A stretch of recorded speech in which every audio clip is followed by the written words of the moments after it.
Now, pop that down, ideal gas laws. Sorry, let's just really say ideal gas law. Well, yeah, that's what he was saying. You did it today? Yeah, let's know. Excellent timing. So then this, I hope, will be an easy class then. Right. So we can see how similar and how different the physics and the chemistry approach is. Okay, so first things first. Boyle's law. Did you do Boyle's law in chemistry? No. Does anyone know Boyle's law?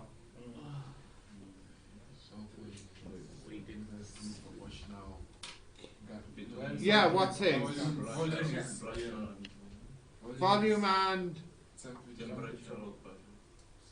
is it? I know it's volume and pressure. It's pressure and volume, then this thing is constant.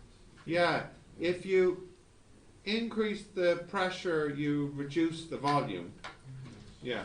So we say that for an ideal gas, P is proportional, I should say proportional to 1 over V, provided that the mass and the temperature are constant. Or another way of writing this down, yeah, P is proportional to 1 over V, or PV equals a constant.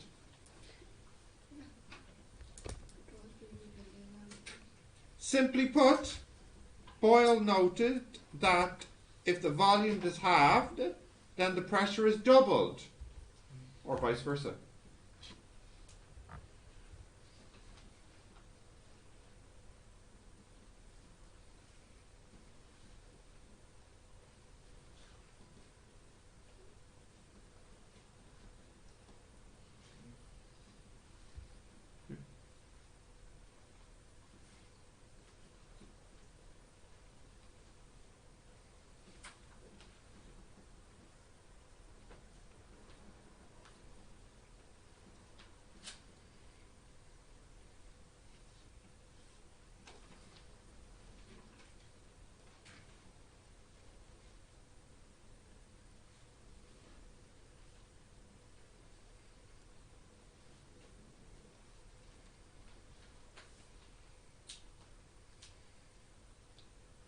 Okay?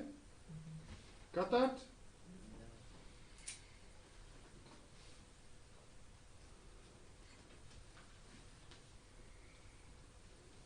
Got that?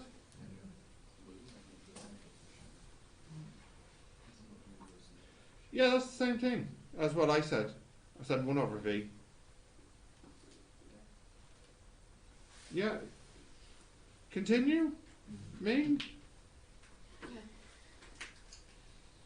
Oh, Ming, you don't need to write this down. This is just me explaining what this symbol means. But I think you know what this symbol means, don't you? Yeah. Okay. What might be the other relationships between pressure, volume, and temperature of a gas? Okay, so it won't surprise you to know that temperature and pressure are related. Yeah, and how are they related? Oh, I just mean what's the formula, the description? Pressure is proportion of V of temperature. There you go. Yeah, yeah. You know that if temperature increases, then pressure increases until something explodes. So you have a relationship between pressure and temperature which is linear. Now I need to explain this graph because it's very important. I'll draw it myself to help explain. Okay, so here we have temperature in Celsius, and here we have pressure in pascals. Why did I write PA for pressure? Just P for pressure. Okay. Now let's, I don't know, take a gas like oxygen, whatever. If you take oxygen and measure its pressure at different temperatures, what would happen if you increase the temperature? Well, you would see the pressure increase, right? For example, maybe that's oxygen. And then you take something like helium, and you notice that you increase the temperature, you get an increase in pressure. Right.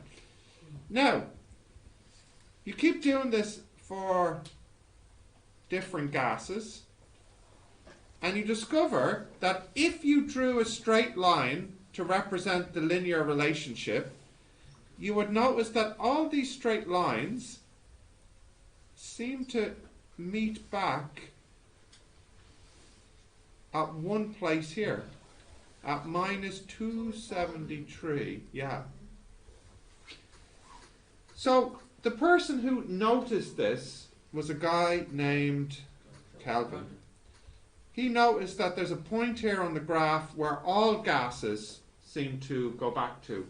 And we can't go any further back because the pressure, we don't want it to be negative, it can't be negative. Okay? So what Kelvin realized then, perhaps this minus 273 is a minimum temperature, an absolute minimum temperature. And this is what gave him the idea of starting from here to measure temperature, and measuring temperature from this point, you know. So basically this graph is quite a famous graph, and it seems that we cross at about minus 273. In fact, it doesn't matter if it's an ideal gas or not. This is true for all materials. So what I'd like you to do is to copy this graph into your notes. It's an important graph. So Kelvin called this point here absolute zero.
Okay, you got that? Continue? Yeah? Okay. So, absolute zero, precisely the definition. Absolute zero is the lowest possible temperature any material can be at.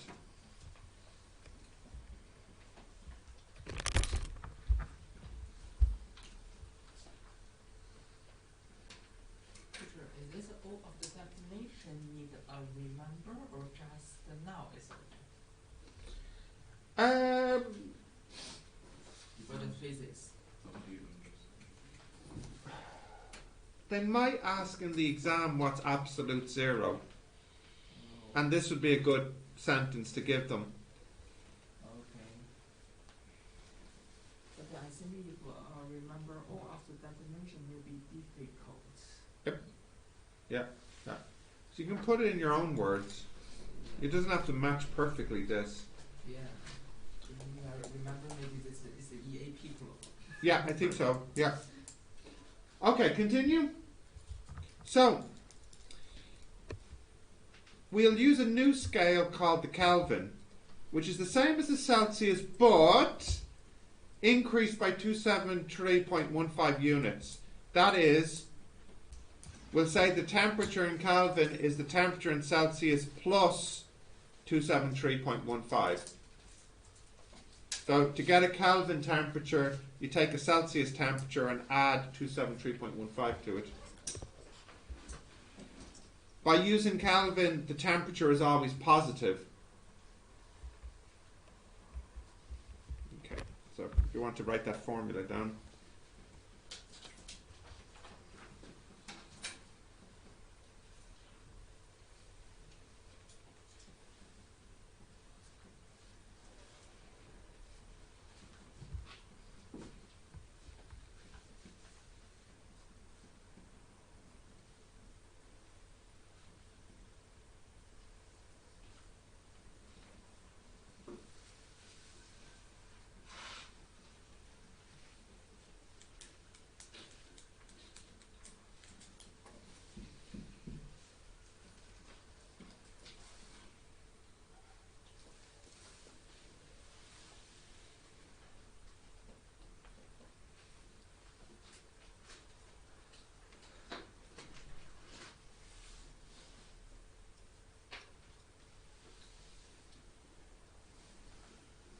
Okay. Do you have that? Yeah. Now, the formal definition of Kelvin, we say the Kelvin is a scale of temperature with absolute zero as 0 Kelvin. You knew that already. The second half of the definition is a little bit technical. And the triple point of water as 273.16. Now, triple point isn't really something we talk about on this course. Roughly speaking, triple point of water is like the freezing point of water. Now, it's not really, because you notice there's a small difference here of how much? 0.01 Kelvin, or Celsius. So, roughly speaking, the triple point of water is like the freezing point of water, but it's not quite this. So this is the definition of a Kelvin. Has anyone seen this before? No?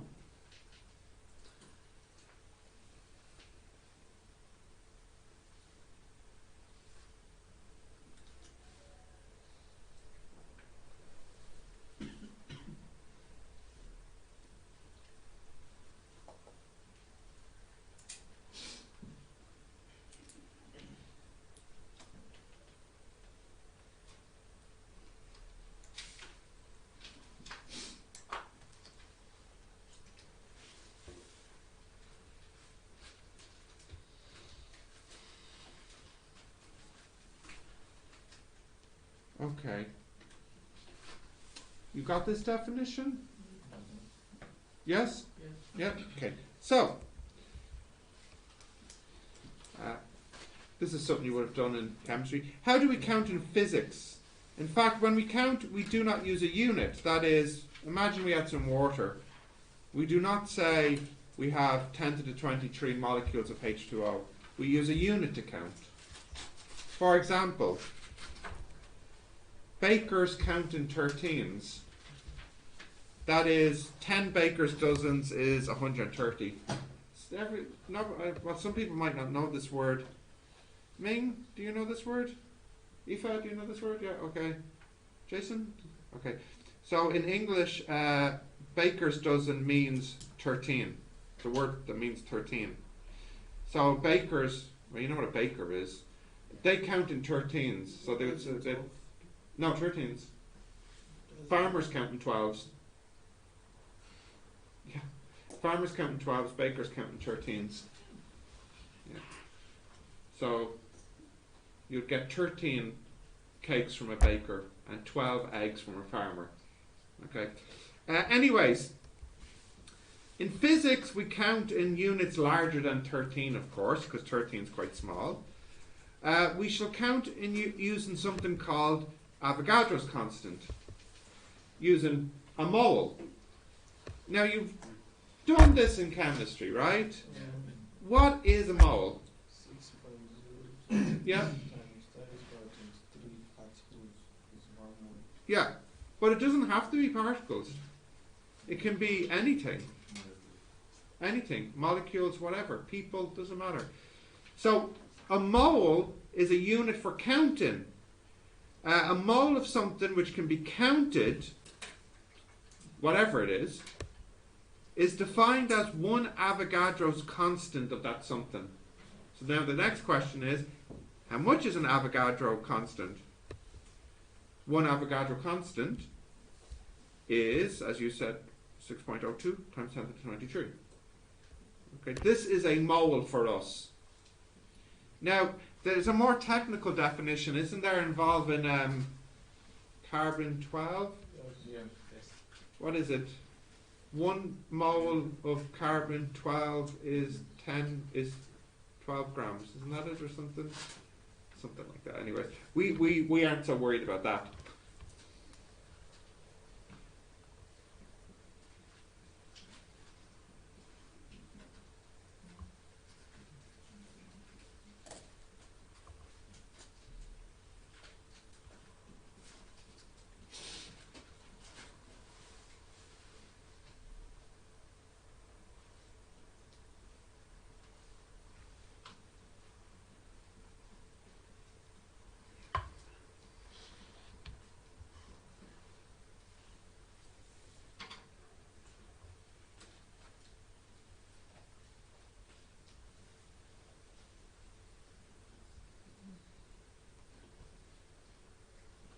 You have that already?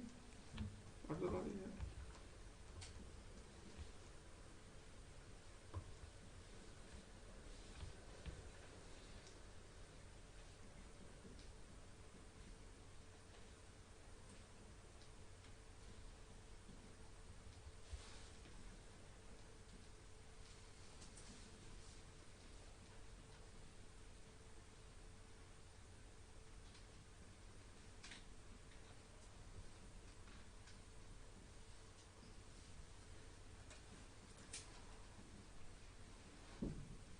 Okay?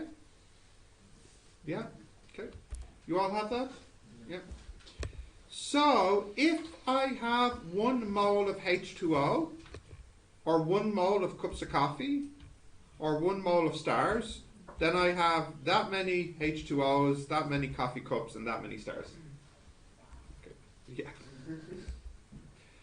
Right, so let's actually imagine I have 1 mole of cups of coffee. That's a lot of coffee, right? It's a lot of cups of coffee. What would the mass be?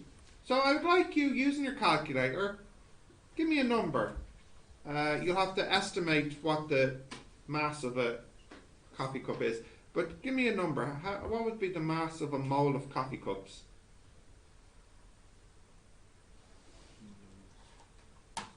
6. We consider it 1 kilogram. Oh, come on now. How often have you seen me with 1 kilogram of coffee? What would you say this is? Go on, give me a realistic number. 0.5 kilograms. 0.5 is too big. It's 0.25. Oh yeah. 0.25. Okay, so tell me what you get. 0.25. What's that? About 1.5 times 10 to the 23 kilograms? Something like this? Yes. Yeah. Yeah. So that's a big mass. This is what we call by molar mass. So if I said to you, what is the molar mass of my coffee cup? What I mean is, what would the mass be if I had a mole of these? Now that's a big number because a coffee cup is big. Okay. So quite simply, the molar mass is really just the mass of a mole of it. Note, it's quite common to measure this in grams, though. You probably have noticed that in chemistry. You've done the molar mass of hydrogen. What's the molar mass of hydrogen? 1 gram, roughly, right?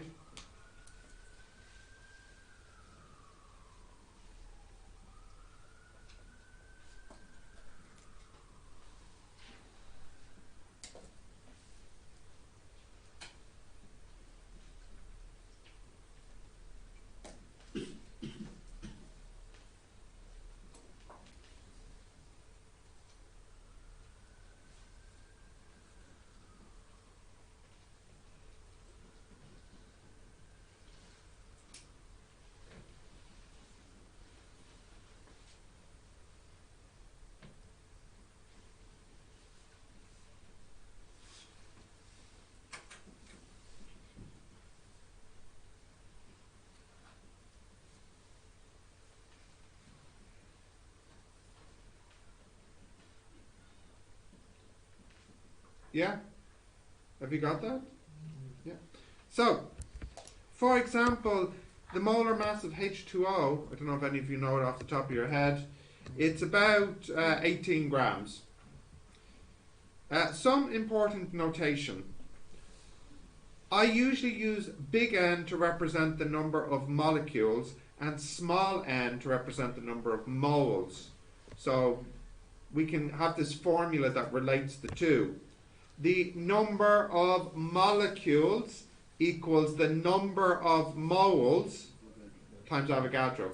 Now, you've done this, I'm sure you did this formula in chemistry in some form, yeah. But maybe not the same letters. The same letters? No. What letters did you have? We can't use symbol. We just You don't use symbols. Yeah. That's outrageous. Okay, well, write this down so it's the symbols.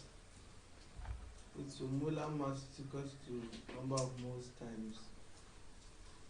But what does the big N? The number of moles. Number of molecules. Times.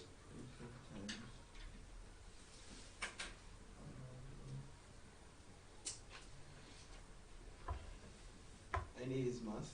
so No, Avogadro's constant. so our chemistry class, if we want to use a symbol, you should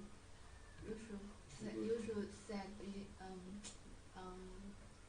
molars into N. So you state this symbol.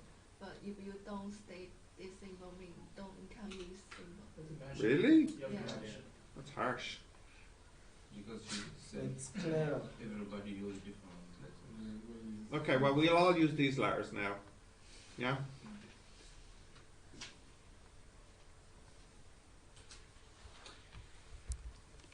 So the way I remember this is big N is bigger than small n. Big N is the number of molecules, and that's bigger than small n, which is the number of moles. Okay, continue. So, here's a little warm-up question. This is a nice chemistry question. Consider 1 litre of water at room temperature. Note the molar mass of H2O is 18.01528 grams a mole. Question 1. How many moles of water, H2O molecules, are in 1 litre of water? So, question 1, tell me how many moles of H2O I have. Let's see if you can calculate that.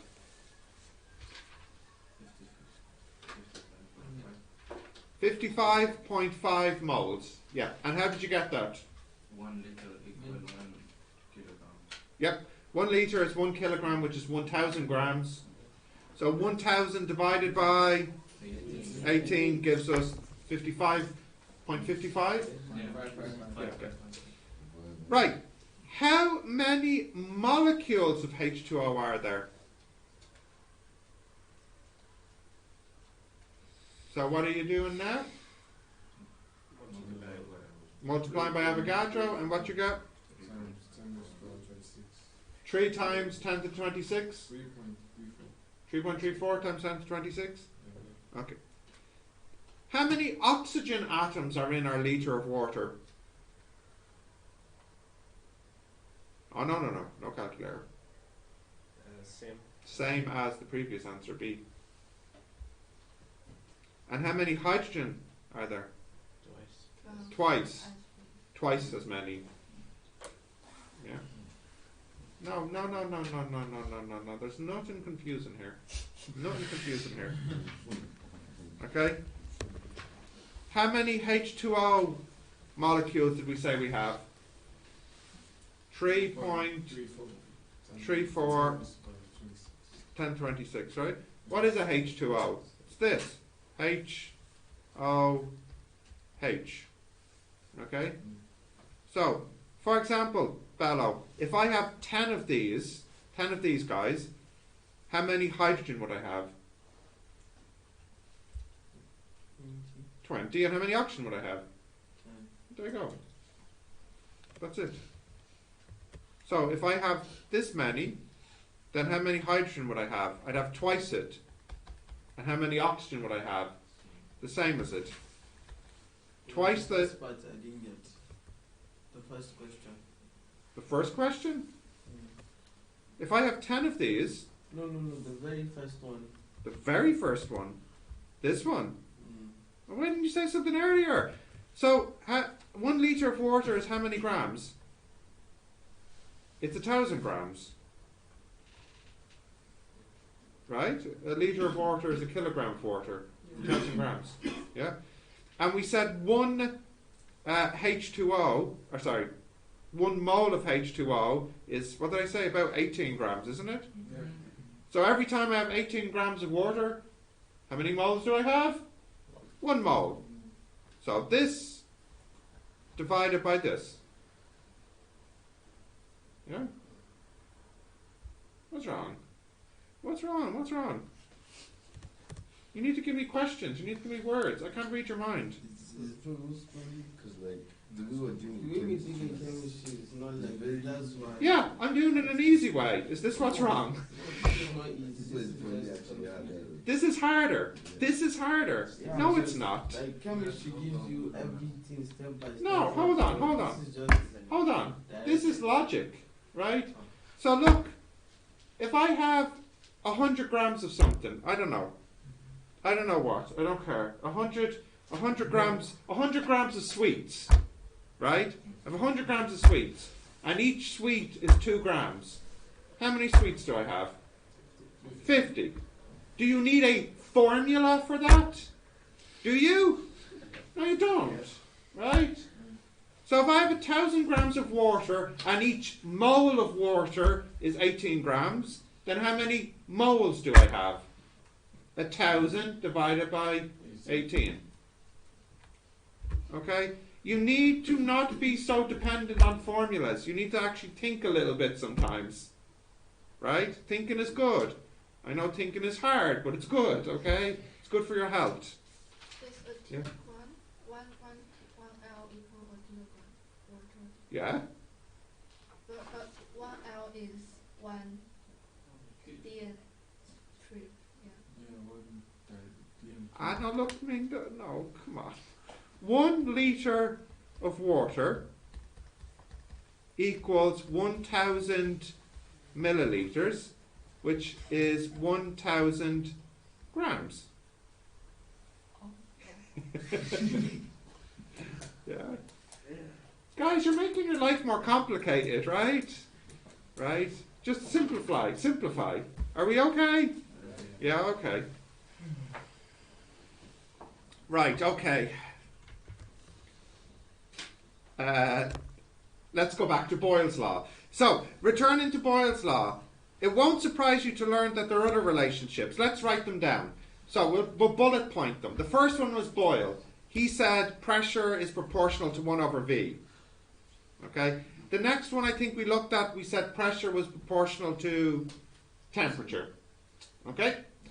Next one we looked at was we didn't look at, but volume is proportional to N. This makes sense. If you double, take the example with the water, okay? If you double the amount of H2O, then what would happen to the volume? It would double, right? If I have twice the number of H2O molecules, then the volume is twice, right? Yeah? Pressure is also proportional to N. If I try to squeeze twice as many molecules into the same container, what would happen to the pressure? It would increase, obviously, logically, right? If I try to put more molecules into the same container, I expect the pressure to increase, right? Volume is also proportional to temperature. You know this, when you heat things up, they want to expand, right? So it kind of seems like all these are coming from one formula. Now, before you write them down, I'll just explain what I mean. If you were to look at this formula, F equals MA, okay? If the M is constant, then you could say F is proportional to A. If the A is constant, then the F must be proportional to M. And what about if the F is constant, then F is proportional to 1. Oh, sorry. M M is proportional to 1 1 over A. Yeah. Okay. If the M is constant, then increase in the A would cause an increase in F. If the A is constant, then increase in the M would cause an increase in F. If the F is constant, then increase in the M would cause a decrease in the A. So what we're trying to do is we're trying to look at these and go back and say, oh, maybe F equals MA. Okay? So what we're going to do in a moment is we're going to look at all of these and put them together to get a formula that you might have seen earlier today. So please note these relationships.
Okay. You got that? Yeah? So we're going to try and stitch these together to make a formula out of them. Okay? Can I go back to the notes? Yeah. So the first one is pressure is proportional to 1 over V. Okay, so if we're trying to think about the formula, that makes us think that perhaps PV is together. Okay, that's the first one. The next one is P is proportional to T. So that makes us think that there's a T on the other side. V is proportional to N. So that makes us think that there's an N on the other side here. But it also works if you use small n, so I'll just put a small n here. P is proportional to N. Okay, well, that's fine. Okay, fine. And V is proportional to T. That's fine there. So we might think, oh, the formula could be an equal, but we don't know because there could be some kind of constant that we don't know about. So yes, we'll call that constant, we'll give it a name, we'll call it the constant or. And so by thinking about this logically, we can come up with the ideal gas law, which says PV equals nRT, where or is a constant, and the value we'll get to in a moment. If you use a big N, then you must use a different constant. This constant we call K. Now, I don't even know if you talked about that in chemistry. Your formula had moles or molecules? Moles. So your constant was a value of 8.31. Yes. But if you use molecules, then your K will be a different constant. Oh, I'll give it to you in a moment. Did you do the dimensions of ore? What's the units of ore? Something. So what I want you to do now, it could be that, I have to work it out. What I want you to do now is using your physics knowledge, work out what the units of ore must be.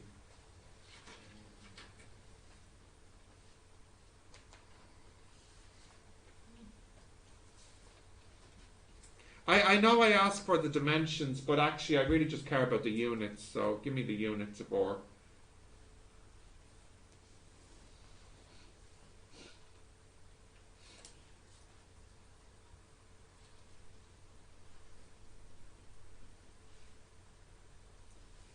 You think you got it, me? I think it's more final answer. Okay. Let's have a look.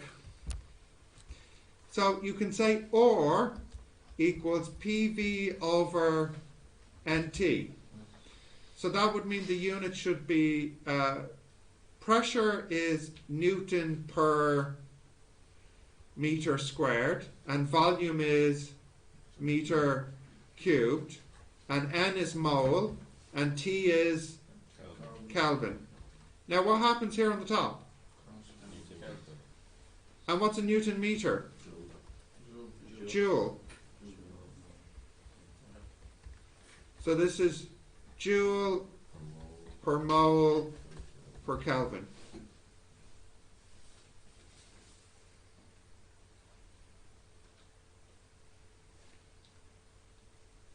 Is that what you got?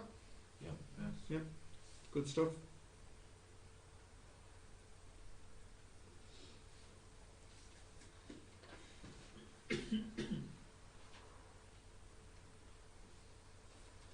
Okay, continue. So, dividing, we see that the formulas are actually the same, just with different constants using different units. We call the or the ideal gas law constant. And does anyone know what the K is called?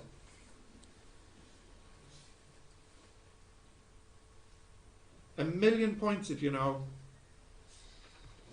No, you'll never guess it. It's called the Boltzmann Constant. Yeah. They really are the same thing, just with different units. Why do we need two constants? I don't know. I'll give you the two values, but before I do, I just want to show you how they're related. Okay?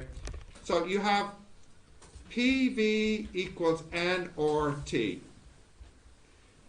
But using the formula N equals N times NA, you can say that N equals N over NA. If I sub that in here, I get PV equals N over NA or T. Now what are the constants in this formula? Yeah, or and NA. So you can just call this constant one letter, K. So that's all the Boltzmann constant is. The Boltzmann constant is just the ideal gas law constant divided by Avogadro. And you can test it out for yourself. If you take this ideal gas law constant and divide it by Avogadro, you should get this. Why don't you check?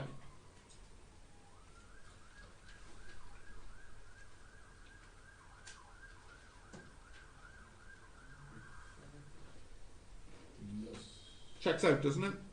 So can you note, well really you only need the first value because you can get the second from the first, but it's no harm in writing both down, please.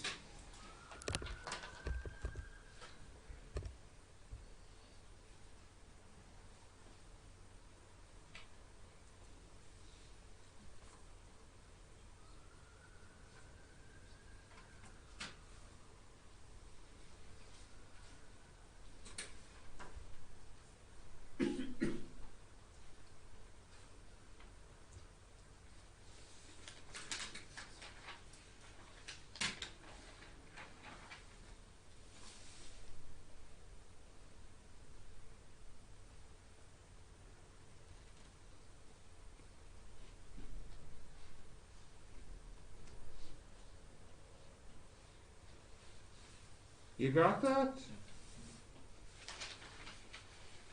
Yes?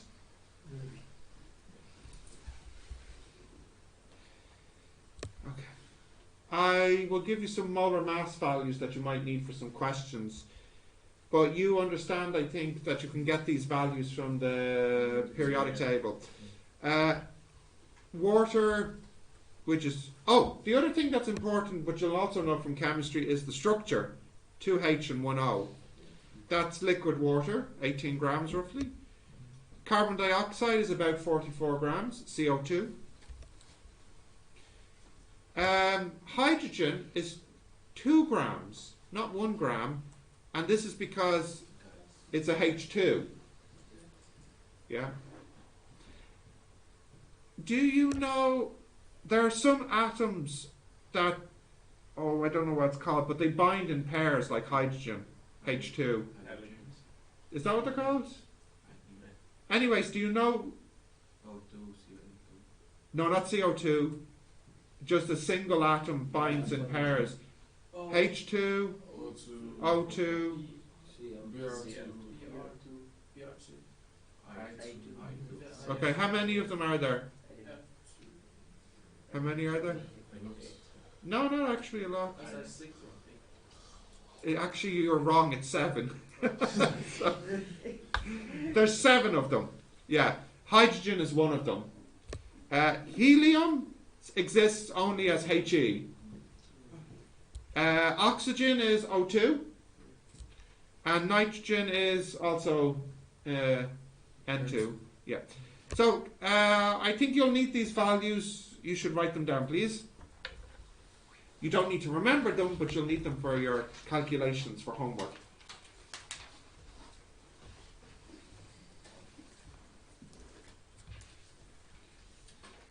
In chemistry, we use for oxygen 32, just 32.0.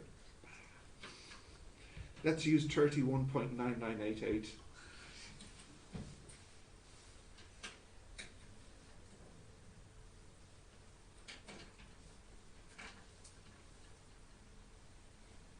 Why is liquid water? Isn't all the water like the same? Yeah, why did I say liquid water? Why did I say liquid water? Is it different if it's in other forms? Sometimes liquid Is it and it's ice. Ice and It's a solid. different? It's water the glass. Yeah. Yeah, no, I get what you're saying, Rahman.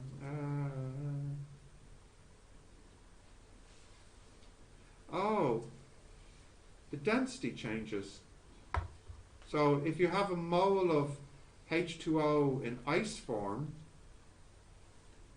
oh, you're confusing me.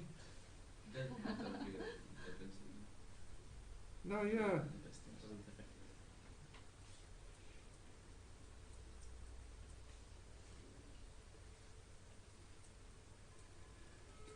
See what Mr. Google says. Type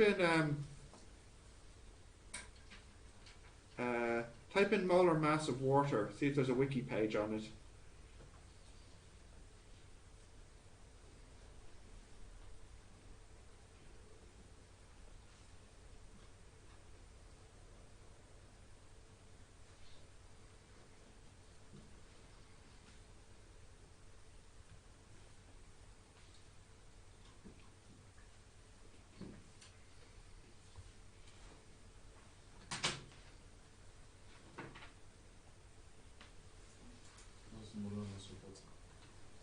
But does it distinguish if it's in a different form? I don't think so. I don't see anything about it. It's like again molar mass speech, but not an H2O like molar mass. Oh, okay. Oh, anyways. Liquid water. But perhaps also just water. Okay, continue. Actually, no, I'll give you a minute. I need to write this down.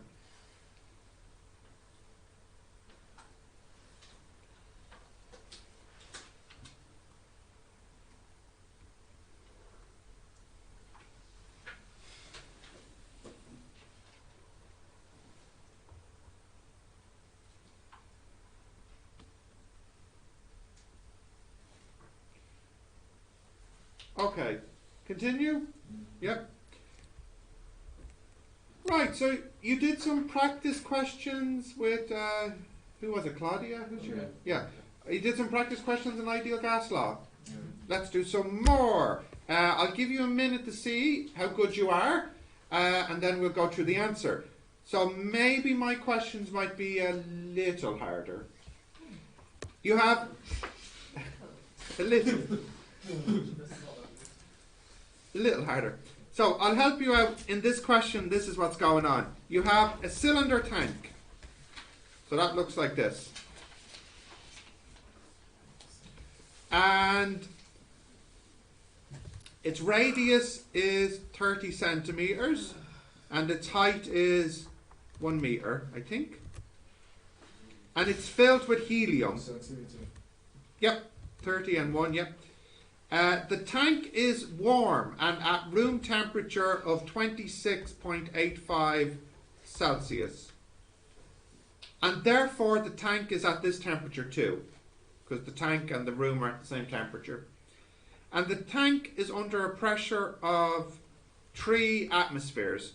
So the pressure inside here, pressure is 3 atmospheres, which you know how to convert to pascals because I gave you the value in the last class. Okay? Right. So in the first part, I want moles, molecules, and atoms of helium. So let's just do the first part together. Give me part A. The moles, the molecules, and the atoms of helium.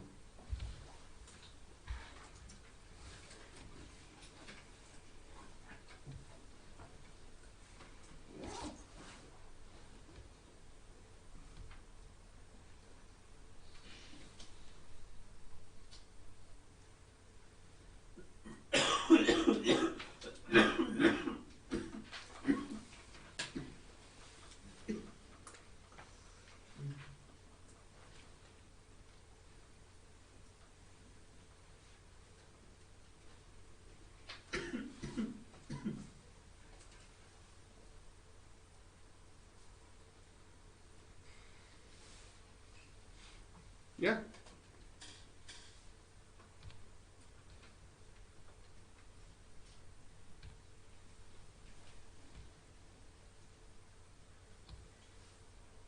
Oh, come on, you should be able to do the first part. This is just the chemistry stuff. PV equals nRT.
Okay, you should have the first part done. The first part. So, you know that PV equals N or T. So then N equals PV over RT. Now, I said the pressure was 3 atmospheres, didn't I? And an atmosphere is 101,325 pascals. Yeah. And the volume is pi or... Oh yeah, it was 101.325 kilo. Oh, yeah. Yeah. Pi, what's the radius? 0.3 pi r squared h over 8.31, and then what's the temperature? 300 Kelvin. So, what's the n here?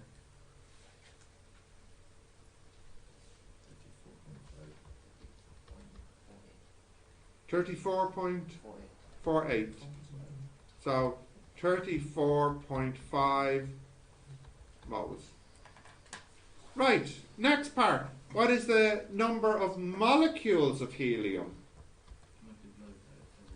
Multiply 34.48 by Avogadro's constant, and what do you get?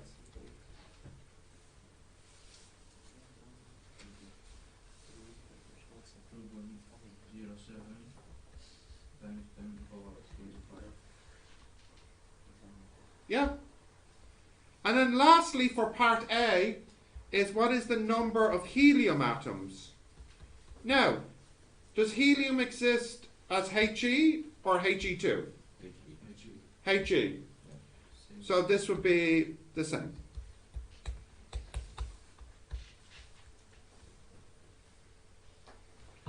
You okay so far? This is the type of problem you did in chemistry? Not so exactly.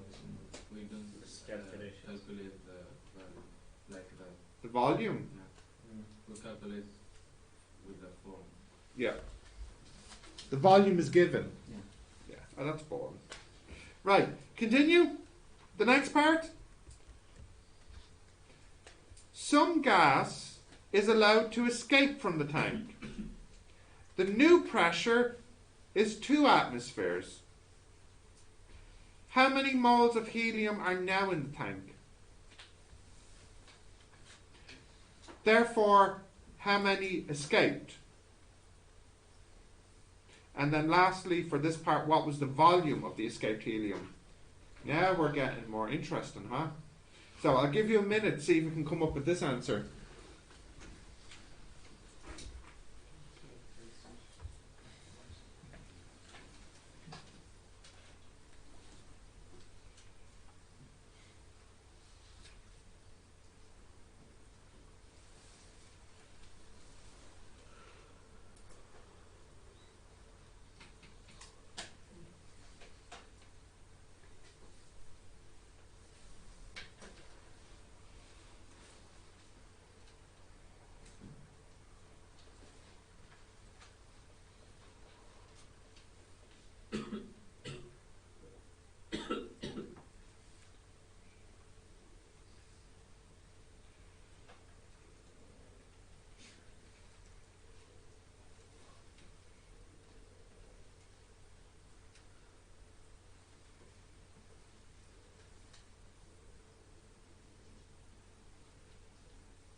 Or second part, how many, and how many escape moles, like a moles. Yeah, in moles, yeah.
Okay.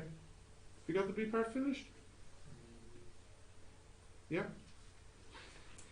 So for the first part, the only thing that's different, if you look here, the only thing that's changed in this calculation is what?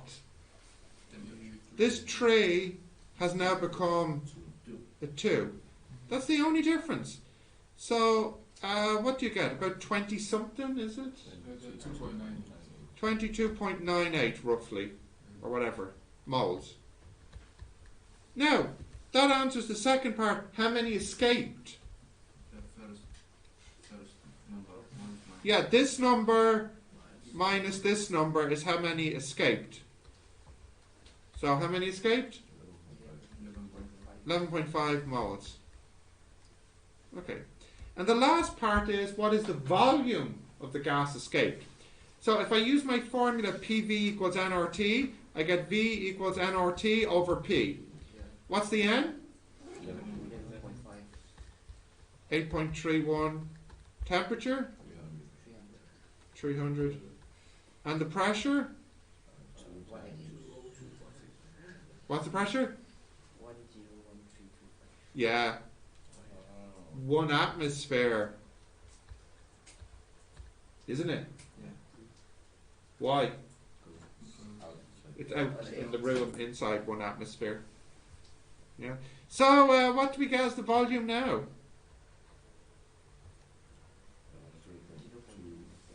0.28 meters cubed, isn't it? And if you want, that's 280 litres, just to help you visualize it, because you know how big a litre is. Like, you can picture a litre of a bottle of water. So it's 280 litres. Yeah? Okay, I think there's one part left here. C. If the tank was left open until no more helium escaped, then how many moles of helium are left in the tank? So what you do in the last part is you open the tank and you leave it open so more helium leaves. There will still be some helium left in the tank even when all the helium is left. So what I mean is, you know, you can picture it. You open the tank and you hear the helium comes out, and then it sounds like it stops. It goes, but the tank isn't empty. It just, there's no more helium coming out, but there's still helium in the tank. So tell me how much helium in moles is left in the tank. And the pressure equal. It's calculated. I think you've got the idea.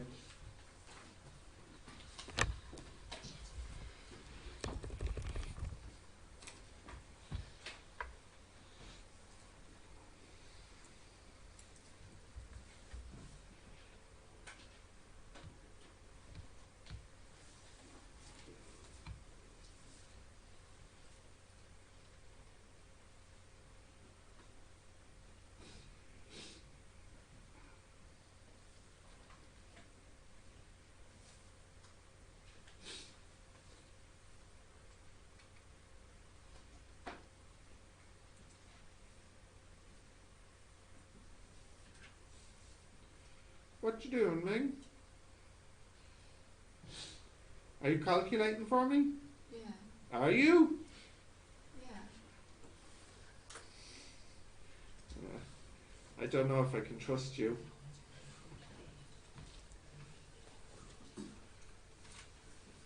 I don't think I can trust you. Should I trust you? Yeah. Maybe. All right, Marwan, you must have got an answer because you got the idea, right? 17.2. Yeah? I'll have to calculate it. Let's see. So, Marwan, what's the idea here? What you were about to tell me at the start, what's the idea for calculating with the tank? The gas will be go out escape. Yeah. If the differential between pressure. Yeah, so when it stopped escaping, what has happened to the pressure? Pressure out equal pressure in. Yeah, which is what number? 1.5. How many atmospheres? 1.5. Ooh, I thought you had it, but you didn't. Not 1.5. So I think your answer is too big. It's 1. Yeah, because what happens is when the gas is coming out, it's because the pressure inside the tank is higher than the pressure outside the tank. So the gas will keep escaping until the pressure in here equals the pressure outside. What's the pressure outside? 1 atmosphere. So what will the pressure on the inside be? 1 atmosphere. So PV equals nRT. The N equals PV over RT, which equals 101,325 times pi times R squared H over 8.31 times 300. Yeah, that's fine, yeah.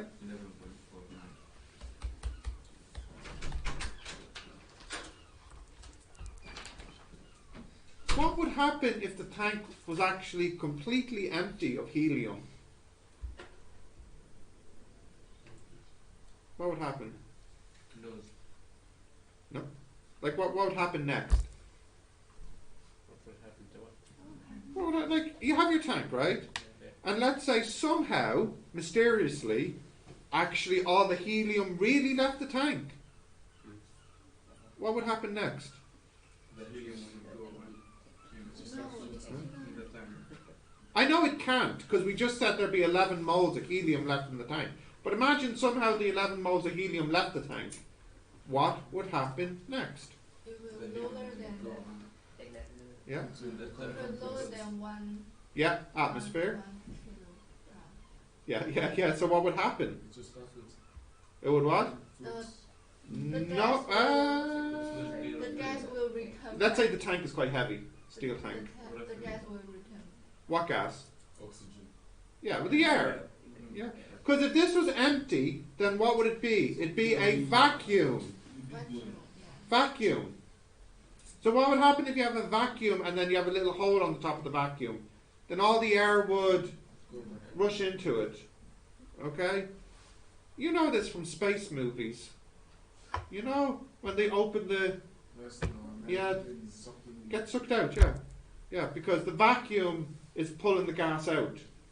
Because the pressure is 0, and here the pressure is 1, so it'll move that direction.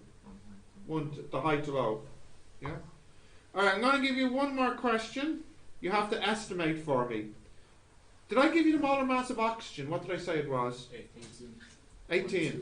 Okay, we'll just say roughly 18. Is it an O2? Is oxygen O2 or O? It's O2, isn't it?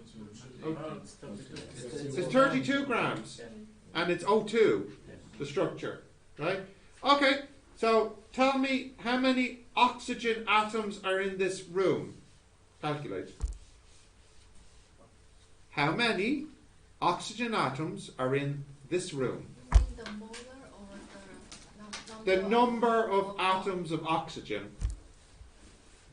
The oxygen is 28% of air. Yep. So you can say roughly a quarter, 25%. Yeah. But I don't know if that's important. Yeah, you're going to have to estimate. Estimate. Look at the room and estimate. You can imagine it's a box, okay? Estimate. Estimate. It's an important skill as a physics student to estimate. Estimate. I don't have idea. You must have some idea. It's not 100 meters, is it? Fine. 30 kilometers. 30 kilometers. Okay, fine. Fine. Estimate. Just estimate. So can we repeat the ending part of that question? Because just gonna repeat it. How many oxygen atoms are in this room? 2. There are 2 oxygen atoms in this room. You will finish. Do you not think there's anything wrong with that answer? I think there's more than 2 oxygen atoms in this room. Yeah. Yeah, don't take those 2. I want to keep those 2 oxygen atoms.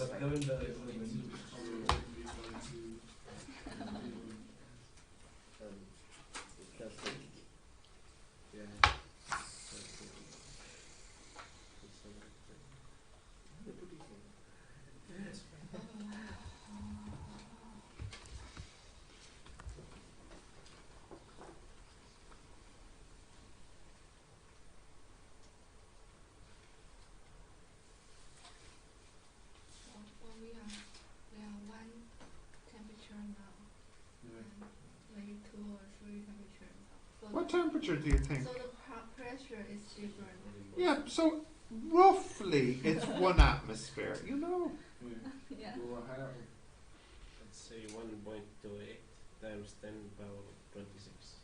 That's what you think. Okay? So you're saying, so about 10 to the 26 is the scale. 1.6, 1.7 Yeah. times 10 power 27. Okay, so your answer is 10 times bigger than his. Yeah, okay, fine. Yeah. 2 times 10 raised to power 43. How many? 2 times 10 raised Yeah. to power 43. No. That's too big. That's like all the oxygen in the universe kind of number. I don't think it can be that big.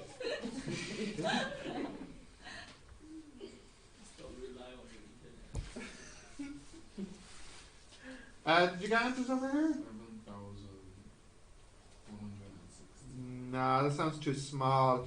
It should be on the scale of what you 2 guys are saying. Aoife, any answer? 1.6 Yeah. times 10, Yeah. 27. Okay. Did you say 26 or 27 in your power?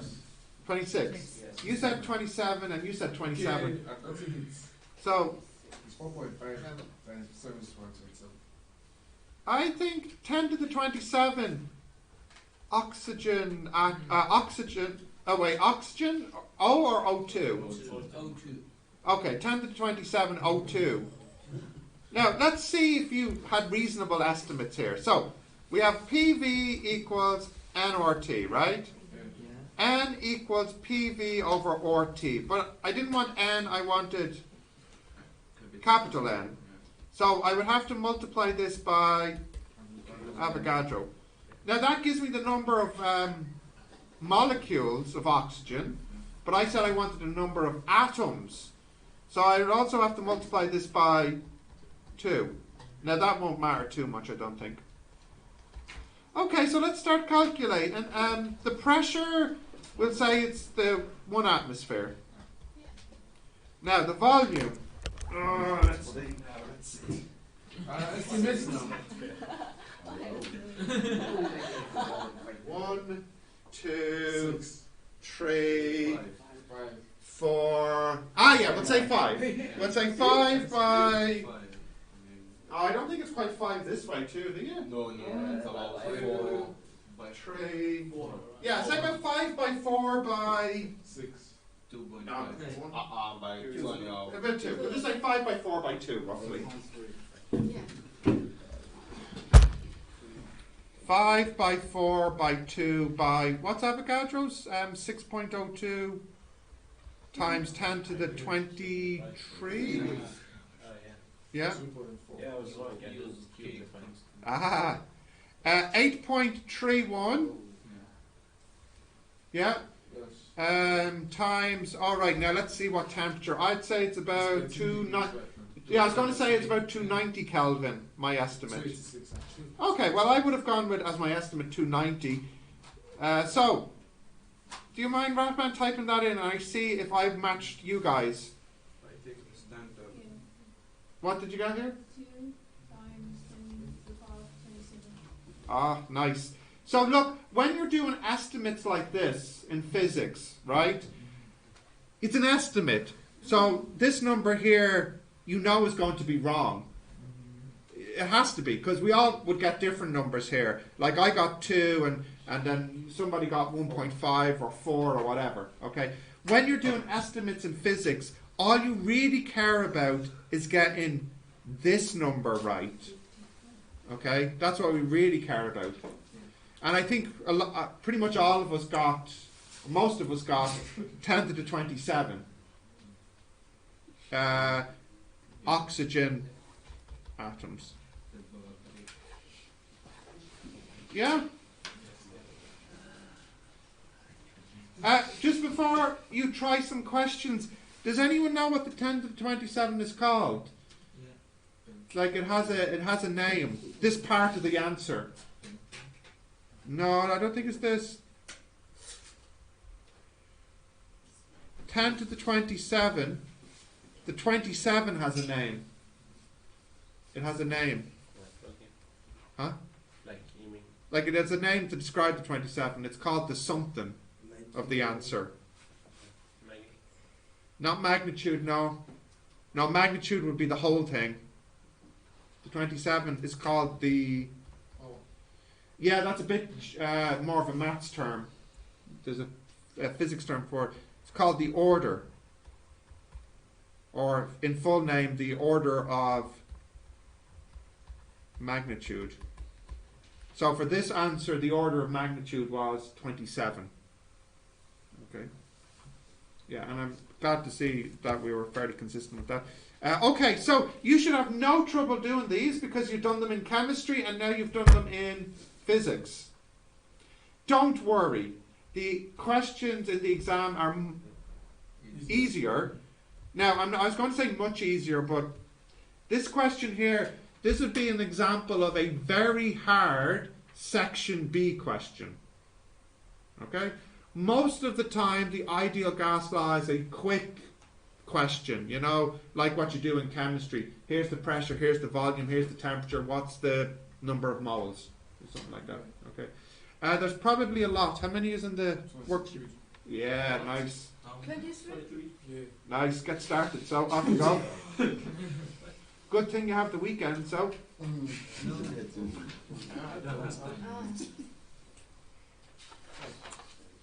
to sleep, not study.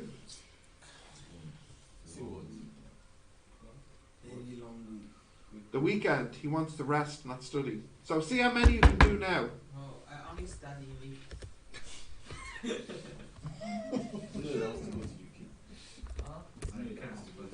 Sheffield. You going to the UK? Sheffield.